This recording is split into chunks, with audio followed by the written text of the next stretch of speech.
Regular updates के लिए हमारे यूट्यूब चैनल को सब्सक्राइब करें और फेसबुक पेज को फॉलो करें।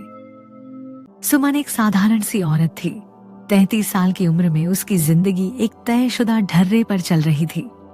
सुबह की पहली किरण के साथ उसकी आंखें खुलती और वह अपने 4 साल के बेटे आरव को स्कूल के लिए तैयार करती। उसका छोटा सा चेहरा, उसकी मासूम हंसी और वो नन्हा सा स्कूल बैग, ये सब सुमन के लिए सुबह की सबसे खूबसूरत तस्वीर थे। फिर वह अपने पति रवि के लिए नाश्ता बनाती। रवि एक मेहनती और जिम्मेदार इंसान जो एक मार्केटिंग फर्म में मैनेजर था। उसकी गहरी आंखें और शांत स्वभाव सुमन को हमेशा सुकून देता था। नाश्ते की मेज पर हल्की सी बातें, रवि का प्यार भरा मुस्कुराहट और फिर दोनों का अपने अपने काम के लिए निकल जाना, यही था सुमन का रोज का रूटीन। सुमन का ऑफिस एक मध्यम आकार की कंपनी जहां वह अकाउंट्स डिपार्टमेंट में काम करती थी, उसकी जिंदगी का एक अहम हिस्सा था। वह हमेशा समय पर पहुंचती, अपने काम को पूरी मेहनत से करती और फिर शाम को घर लौटकर अपने परिवार के साथ वक्त बिताती। बाहर से देखने में सुमन की जिंदगी परिपूर्ण थी। एक प्यारा सा बेटा, एक प्यार करने वाला पति और एक स्थिर नौकरी। लेकिन सुमन के भीतर कहीं एक खालीपन था, एक ऐसी बेचैनी जो उसे रात के सन्नाटे में अकेले छोड़ देती थी। वह खुद को समझाने की कोशिश करती कि शायद हर औरत की जिंदगी में ऐसा दौर आता है। शादी, मां बनना और जिम्मेदारियों का बोझ, ये सब मिलकर जिंदगी को एक रंगहीन सा बना देते हैं। लेकिन यह खालीपन उसे बार बार कुरेदता। वह अपने कॉलेज के दिनों को याद करती, जब वह बेफिक्र थी, जब वह खुलकर हंसती थी और जब हर दिन एक नया सपना लेकर आता था।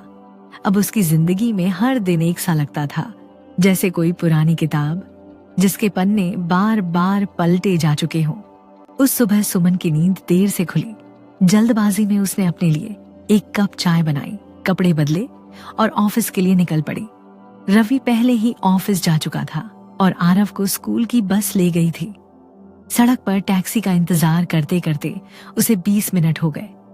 वह परेशान थी क्योंकि ऑफिस में एक जरूरी मीटिंग थी और देर होने का मतलब था बॉस की डांट। तभी एक चमकती हुई कार उसके पास रुकी। खिड़की से एक युवक ने झांका। उसकी आंखों में एक अजीब सी चमक थी और चेहरे पर एक हल्की सी मुस्कान। उसने पूछा कि क्या सुमन को लिफ्ट चाहिए। सुमन ने पहले तो हिचकिचाया। एक अनजान इंसान, एक अनजान कार, उसका मन उसे रोक रहा था। लेकिन समय की कमी और ऑफिस की जल्दी ने उसे हामी भरने पर मजबूर कर दिया। कार में बैठते ही सुमन ने उस युवक को गौर से देखा। वह करीब 30 साल का होगा, लंबा, गोरा और चेहरे पर एक ऐसी मुस्कान जो किसी का भी दिल जीत ले। उसने अपना नाम आशीष बताया और कहा कि वह उसी इलाके में एक सॉफ्टवेयर कंपनी में काम करता है जहां सुमन का ऑफिस था। बातचीत शुरू हुई और सुमन को आश्चर्य हुआ कि आशीष से बात करना कितना आसान था। उसकी बातों में एक ताजगी थी, एक बेफिक्री जो सुमन को अपने कॉलेज के दिनों की याद दिला रही थी। आशीष ने उससे उसके काम, उसके शौक और यहाँ तक कि उसकी पसंदीदा किताबों के बारे में पूछा। सुमन को लगा कि कितने समय बाद किसी ने उससे उसके बारे में इतनी दिलचस्पी से बात की थी। रवि के साथ उसकी बातचीत अब ज्यादातर घरेलू जिम्मेदारियों, बिलों और आरव की पढ़ाई तक सीमित रह गई थी। लेकिन आशीष की बातें, उसकी हंसी और उसकी बेफिक्र अदा, ये सब सुमन के दिल में एक अजीब सी हलचल पैदा कर रहे थे। जब ऑफिस पहुंचने का समय आया, सुमन ने आशीष का शुक्रिया अदा किया। आशीष ने हंसते हुए कहा कि अगर उसे फिर कभी लिफ्ट की जरूरत हो तो वह आसपास ही होगा। सुमन ने मुस्कुराकर उसकी बात को टाल दिया और ऑफिस की ओर बढ़ गई। लेकिन उस दिन उसका मन बेचैन था। आशीष की बातें, उसकी मुस्कान और उसकी वो गहरी नजरें, ये सब सुमन के दिमाग में बार बार घूम रहे थे। वह अपने काम में ध्यान लगाने की कोशिश करती, लेकिन उसका मन कहीं और था। अगले दिन सुमन का दिन सामान्य रूप से शुरू हुआ, लेकिन ऑफिस जाते वक्त उसे फिर वही परेशानी हुई। टैक्सी नहीं मिल रही थी और वह सड़क पर खड़ी इंतजार कर रही थी। तभी वही चमकती कार फिर से उसके पास रुकी। आशीष ने खिड़की से झांककर उसे देखा और हंसते हुए कहा कि लगता है उसे रोज लिफ्ट की जरूरत पड़ने वाली है। सुमन ने हंसकर उसकी बात को हल्के में लिया और कार में बैठ गई। इस बार उनकी बातचीत और गहरी हुई। आशीष ने उसे अपने कॉलेज के दिनों की कहानियां सुनाई, वो शरारतें, वो रात भर की बातें और वो बेफिक्र हंसी। सुमन ने भी अपने कुछ पुराने किस्से साझा किए। बातों बातों में सुमन को एहसास हुआ कि वह आशीष के साथ कितना सहज महसूस कर रही थी। उसकी बातें, उसकी हंसी और उसकी वो गर्मजोशी, ये सब सुमन के दिल में एक अजीब सी गुदगुदी पैदा कर रहे थे। लेकिन उस दिन कुछ और भी हुआ। ऑफिस के पास उतरते वक्त सुमन का पैर सड़क पर पड़े एक गड्ढे में फंस गया और उसे चोट लग गई। वह दर्द से कराह उठी। आशीष ने तुरंत उसकी मदद की। उसने सुमन को पास की बेंच पर बैठाया और देखा कि उसका टखना सूज रहा था। उसकी चिंता भरी नजरें, उसका सुमन के प्रति ध्यान, ये सब सुमन को एक अजीब सी राहत दे रहा था। आशीष ने सुझाव दिया कि वह उसे अपने घर ले जाए, जो पास ही था, ताकि वह उसका टखना देख सके और पट्टी बांध सके। सुमन ने पहले मना किया। उसका मन उसे रोक रहा था। वह एक शादीशुदा औरत थी और किसी अनजान मर्द के घर जाना उसे गलत लग रहा था। लेकिन दर्द और आशीष की जिद के आगे उसने हामी भर दी। आशीष का घर एक छोटा सा लेकिन सुंदर अपार्टमेंट था। दीवारों पर किताबों की अलमारियां थीं और कमरे में एक हल्की सी कॉफी की खुशबू थी। आशीष ने सुमन को सोफे पर बैठाया और फर्स्ट एड किट लाया। उसने बड़े ध्यान से सुमन के टखने पर मलहम लगाया और पट्टी बांधी। इस दौरान उसका हाथ सुमन के पैर को कई बार छुआ। सुमन को यह स्पर्श अजीब लगा। दर्द के बीच भी उसे एक अजीब सी बेचैनी महसूस हुई। वह समझ रही थी कि यह गलत था, लेकिन उसका दिल उस पल में कहीं और था। आशीष की नजरें उस पर थीं और उसकी मुस्कान में कुछ ऐसा था जो सुमन को असहज और आकर्षित दोनों कर रहा था। उसका मन उसे चेतावनी दे रहा था, लेकिन उसका शरीर उसकी बात नहीं मान रहा था। पट्टी बांधने के बाद आशीष ने सुमन को एक किताब दी। ये एक मोटी सी किताब थी जिसका कवर पुराना और घिसा हुआ था। उसने कहा कि यह उसकी पसंदीदा किताबों में से एक है और अगर सुमन को कभी मन करे तो वह इसे पढ़ सकती है। सुमन ने किताब को थाम लिया और जल्दी से वहां से निकलने की तैयारी की। उसे अचानक अपने घर, अपने बेटे और अपने पति की याद आई। उसने आशीष का शुक्रिया अदा किया और लंगड़ाते हुए घर की ओर बढ़ गई। लेकिन उस दिन का वो पल, वो स्पर्श और वो नजरें, ये सब सुमन के दिल में गहरे उतर गए थे। कुछ दिन बीत गए। सुमन का टखना धीरे धीरे ठीक हो रहा था। वह अपने रोजमर्रा के कामों में व्यस्त हो गई, लेकिन आशीष की बातें और उसकी मुस्कान उसके दिमाग में बार बार आ रही थी। एक रात जब रवि ऑफिस से देर से लौटा और आरव सो चुका था, सुमन अकेले अपने कमरे में बैठी थी। उसका मन बेचैन था। उसने अलमारी से वही किताब निकाली जो आशीष ने उसे दी थी।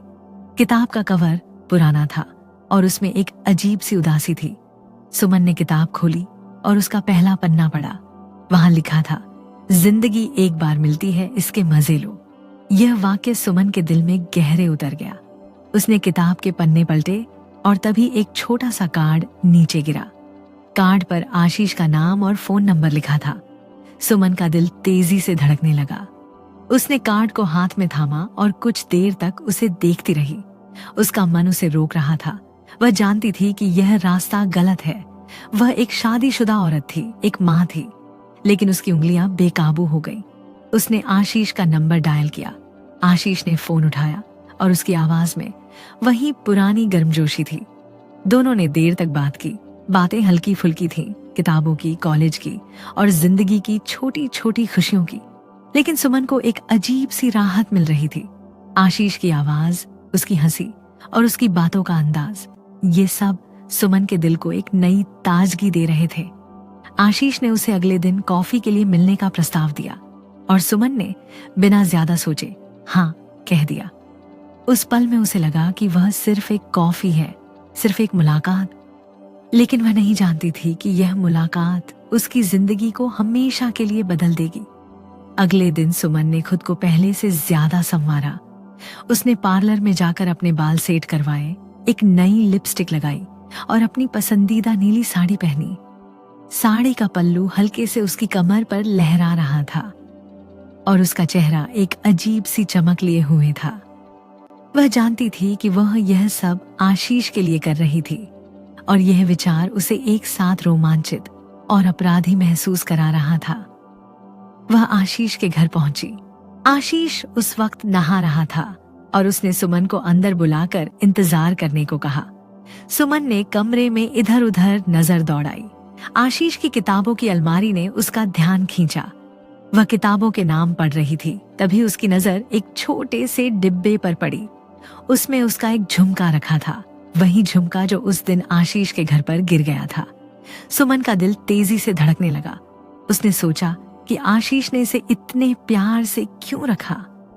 ये सवाल उसके मन में एक अजीब सी हलचल पैदा कर रहा था। तभी आशीष कमरे में आया। वह सिर्फ एक तौलिया लपेटे हुए था। उसका गीला बदन, उसकी चौड़ी छाती और उसकी आंखों में छिपी शरारत ने सुमन को एक पल के लिए ठिठकने पर मजबूर कर दिया। वह उसे बिना पलक झपकाए देखती रही। आशीष ने उसकी नजरों को भांप लिया। वह धीरे धीरे सुमन के करीब आया और उसके गाल को हल्के से छुआ। सुमन का शरीर सिहर उठा। उसका दिमाग उसे रोक रहा था, लेकिन उसका शरीर उसकी बात नहीं मान रहा था। आशीष ने धीरे से उसे चूमा और सुमन ने एक पल के लिए खुद को उस पल में खो दिया। उसकी सांसें तेज हो गईं। उसका दिल जोर जोर से धड़क रहा था।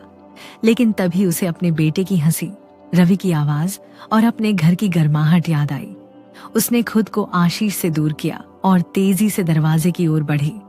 वह बाहर निकल गई, लेकिन फिर उसे याद आया कि उसका फोन अंदर रह गया था। वह वापस लौटी और जैसे ही उसने फोन उठाया, आशीष ने उसे पीछे से गले लगा लिया। उसकी बाहों की गर्मी, उसकी सांसों की रफ्तार और उसकी आंखों में छिपी चाहत ने सुमन को फिर से कमजोर कर दिया। इस बार उसने खुद को नहीं रोका। दोनों के बीच एक गहरा शारीरिक रिश्ता कायम हो गया। उस पल में सुमन को लगा कि वह जिंदगी के मजे ले रही थी, जैसा कि आशीष की किताब में लिखा था। उसकी सांसें, उसका जुनून और उसकी चाहत, ये सब उसे एक नई दुनिया में ले गए थे। लेकिन जैसे ही वह आशीष के घर से निकली, उसे एक गहरा अपराध बोध होने लगा। वह शादीशुदा थी, उसका एक बेटा था, उसने रवि के साथ वादे किए थे। फिर भी वह खुद को रोक नहीं पाई थी। उसने सोचा कि वह यह गलती सिर्फ एक बार करेगी और फिर सब कुछ भूल जाएगी। लेकिन ऐसा नहीं हुआ। आशीष और सुमन की मुलाकातें बढ़ती गईं। हर मुलाकात में उनकी नजदीकियां गहरी होती गईं। सुमन बदल रही थी। वह पहले से ज्यादा सजने संवरने लगी थी। उसने पुराने सादे कपड़ों को अलमारी के एक कोने में धकेल दिया और उनकी जगह ले ली थी छोटी छोटी ड्रेसेस, बोल्ड मेकअप और नए परफ्यूम्स ने। ऑफिस में लोग उसकी तारीफ करने लगे, लेकिन रवि को उसका यह बदलाव अजीब लग रहा था। वह सुमन से पूछना चाहता था, लेकिन सुमन ने हर बार बात को टाल दिया। एक दिन सुमन और आशीष एक होटल में मिले।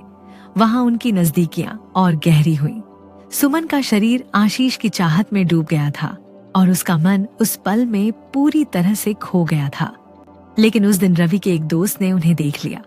उसने रवि को इस बारे में बताया। रवि को यकीन नहीं हुआ।